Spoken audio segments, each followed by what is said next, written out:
Hello दोस्तों, petrol और diesel हमारी जिंदगी में कितना महत्वपूर्ण है मुझे यह आपको बताने की जरूरत नहीं है। इसलिए अगर आप जानना चाहते हैं कि पेट्रोल डीजल कैसे बनता है तो इस वीडियो को बिना स्किप किए एंड तक पूरा देखना। पेट्रोल डीजल बनाने की प्रक्रिया शुरू होती है जमीन की गहराई से पेट्रोलियम निकालने से। अब पेट्रोलियम क्या है?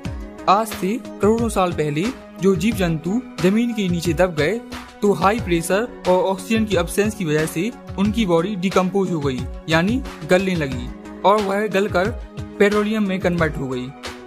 पेट्रोलियम को हम क्रूड ऑयल या कच्चा तेल भी कहते हैं, लेकिन पेट्रोलियम पेट्रोल नहीं है, बल्कि पेट्रोलियम से डीजल, पेट्रोल, केरोसिन जैसी कई सारी चीजें बनाई जाती हैं। पेट्रोलियम जमीन के नीचे और समुद्र के नीचे दोनों जगह पाया जाता है, लेकिन कुछ खास स्थानों पर। समुद्र के नीचे से पेट्रोलियम निकालने के लिए हम बहुत बड़ी फ्लोटिंग प्लेटफॉर्म यानी तैरते हुए प्लेटफॉर्म बनाते हैं और उन्हें उस खास स्थान पर ले जाते हैं जहां से हमें पेट्रोलियम निकालना है। और फिर इस प्लेटफॉर्म को हम समुद्री चट्टानों से बहुत मजबूत स्टील केबल के जरिए यानी स्टील के तारों के जरिए बांध देते हैं ताकि प्लेटफॉर्म यहाँ वहाँ मूव ना करे। और फिर इस प्लेटफॉर्म पर हम बहुत बड़ी ड्रिलिंग या बोरिंग मशीन लगा देते हैं और फिर उस मशीन की सहायता से हम सीवेड यानी समुद्र की सतह में हम उतनी गहराई तक ड्रिलिंग या बोरिंग करते हैं जब तक हमें पेट्रोलियम ना मिल जाए। और फिर जब हमें पेट्रोलियम मिल जाता है तो हम उसमें पाइप और पंप का सिस्टम फिट कर देते हैं जिससे हमें लगातार पेट्रोलियम मिलता रहता है। ठीक इसी प्रकार हम जमीन पर भी चुने हुए स्थान में बोरिंग या ड्रिलिंग करती हैं और वहां पर पाइप और पंप का सिस्टम सेट कर देती हैं जिससे हमें लगातार पेट्रोलियम मिलता रहता है।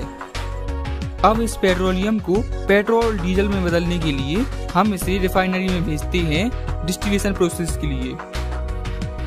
डिस्टिलेशन प्रोसेस को समझने के लिए आपको यह पता होना चाहिए कि हर चीज का बॉइलिंग पॉइंट यानी उबलने का तापमान अलग अलग होता है। जैसे कि पानी 100 डिग्री सेल्सियस पर उबलता है और कोई भी चीज उबलने के बाद लिक्विड स्टेट से गैस स्टेट में कन्वर्ट हो जाती है, यानी भाप में बदल जाती है। डिस्टिलेशन को समझने के लिए आप एक छोटा सा एक्सपेरिमेंट कर सकते हैं। मान लो आपका कोई दोस्त आपको एक गिलास पानी में नमक घोल कर दे दे और आपसे कहे कि नमक और पानी को अलग अलग करो या फिर नमक को पानी से अलग करो, तो आप क्या करेंगे? इसे आप डिस्टिलेशन की मदद से बहुत ही आसानी से कर सकते हैं। बस आपको उस गिलास के पानी को एक पतीले में डालकर स्टोव यानी गैस पर गर्म होने के लिए रख देना है, क्योंकि पानी 100 डिग्री सेल्सियस पर उबलता है और नमक 1500 डिग्री सेल्सियस पर उबलता है। इसलिए कुछ ही समय बाद पानी उबलना शुरू हो जाएगा और वह भाप में बदलने लगेगा। अब भाप को इकट्ठा करने के लिए आप एक तिरछी प्लेट लगा सकते हैं पतीले के ऊपर। प्लेट भाप को इकट्ठा कर कर पानी की बूंदों में बदलती रहेगी और वह पानी की बूंदें खिसक कर प्लेट के साइड में गिरती रहेंगी। और इन गिरती बूंदों को इकट्ठा करने के लिए आप कोई दूसरा बर्तन रख सकते हैं और कुछ ही टाइम बाद आप देखेंगे कि पतीले में से सारा पानी गायब हो गया है और वह साइड वाले बर्तन में इकट्ठा हो गया है और पतीले में सिर्फ नमक बचेगा, जिसे फिर आप अपने दोस्त को दिखा सकते हैं कि मैंने पानी में से नमक को अलग कर दिया। इसी प्रक्रिया को हम डिस्टिलेशन कहते हैं, क्योंकि पेट्रोलियम एक मिक्सचर होता है पेट्रोल, डीजल और केरोसिन जैसी कई सारी चीजों का। इसलिए हमें उसका डिस्टिलेशन करना पड़ता है अलग अलग चीजें पाने के लिए। पेट्रोलियम का डिस्टिलेशन करने के लिए हम पेट्रोलियम को बड़े बड़े कॉलम्स में भर देते हैं। इन कॉलम्स में कई सारे फ्रैक्शंस यानी चेम्बर होते हैं जिनमें अलग अलग चीजों को इकट्ठा किया जाता है ताकि कोई चीज आपस में मिक्स ना हो।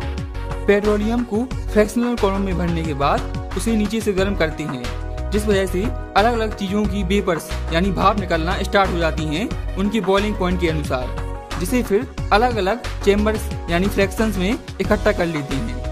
जिस चीज का बॉइलिंग पॉइंट कम होता है उसकी वेपर्स यानी भाप सबसे पहले निकलती है और जिस चीज का बॉइलिंग पॉइंट ज्यादा होता है उसकी वेपर्स थोड़ी देर बाद निकलती है। क्योंकि पेट्रोल का बॉइलिंग पॉइंट कम होता है इसलिए पेट्रोल की वेपर्स यानी भाप सबसे पहले निकलती है और उसे हम चेम्बर्स में इकट्ठा कर लेते हैं। इस प्रकार अलग अलग चेम्बर में डीजल, पेट्रोल और केरोसिन जैसी चीजों को इकट्ठा कर लेती हैं और फिर इन्हें बाद में बड़े टैंकों में इकट्ठा कर देती हैं। क्योंकि इस प्रोसेस में हम फ्रैक्शनल कॉलम का इस्तेमाल करते हैं डिस्टिलेशन के लिए, इसलिए इस प्रोसेस को फ्रैक्शनल डिस्टिलेशन कहा जाता है। फ्रैक्शनल डिस्टिलेशन के बाद जो पेट्रोल डीजल बनता है उसे हम टैंक में भरकर अलग अलग पंप में भेज देते हैं आगे उपयोग करने के लिए। तो इस प्रकार से पेट्रोल, डीजल और केरोसिन बनती है। दोस्तों प्लीज अगर आपको वीडियो अच्छी लगी हो तो चैनल को सब्सक्राइब और वीडियो को लाइक जरूर कर देना। And finally